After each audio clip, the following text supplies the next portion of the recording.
Dinner for two at a restaurant costs $30, okay, before we add a sales tax of 9%. You know that $30 they print in the menu, it's never what your bill is, okay? It always has a little bit extra here. You get about a 9% sales tax, maybe a little more, a little less, depending on where you live. And then the 18% tip we think about as being double the tax. That's why it's kind of easy to figure out there, all right? You know, you can give them 20%, you can go all to 25%, but 18% is usually considered the nice prime median for good service, and then pushing on up beyond, okay? So how much did dinner actually cost for these two? All right, the dinner for two costs. So let's take a look at this thing, analyze it. It's a percent problem. It is a percent problem. Most of you are going like, hey, I know how to do percents. And I hope you do. We're going to go through here and hit it and see what happens. Now, a couple of ways we can look at this. And it's many cases because we're finding what percent of $30 here, all right?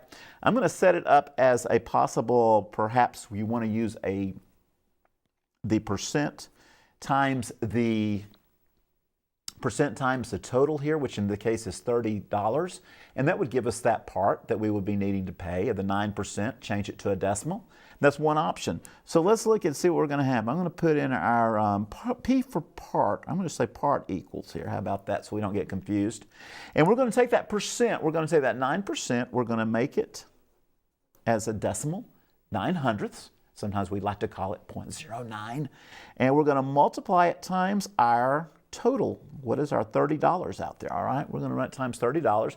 A decimal, 2 zeros that we saw earlier, it's fine. It's fine. You have those in, but they're not going to be very effective in this problem. All right, so we're going to take those two numbers, we're going to multiply them together. And actually, this is really pretty easy because all you got to know is what's 3 times 9, and you've got that. And you've got to count off 2 decimal places with all these lovely numbers. It's going to be, the part is going to be $2.70 when you multiply 30 times 900. It's going to be $2.70. That's your tax. That's your tax. Now, I did mention something about the tip. The tip is 18% on this. That means it's going to be twice as much, all right? So we could take that 18%, change it into a decimal. There we go. And multiply it times that 30. And that gives us another part, okay? That gives us the tip part that we're going to have. Multiplying that, it's going to be, I told you it's going to be double, all right? So we multiply 18 times 3, we get 54. Move that decimal in the right place. It's going to be $5.40. That's going to be your tip, okay? So there's your tip, there's your tax. So my friends, you had a $30 meal, but it's going to cost you, it looks like about, ooh boy, take a look at that, $8.10 more, all right? So your actual meal cost is going to be $30, and we're going to add the $8.10 because that's what these two add together to give us, all right?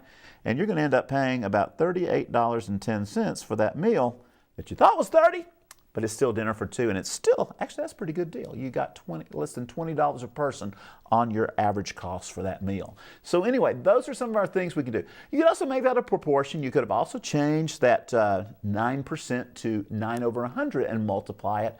It'd be the same effect. You're going to come up with $2.70 for your tax, $5.40 for your tip. For more math help, visit tnlearn.org.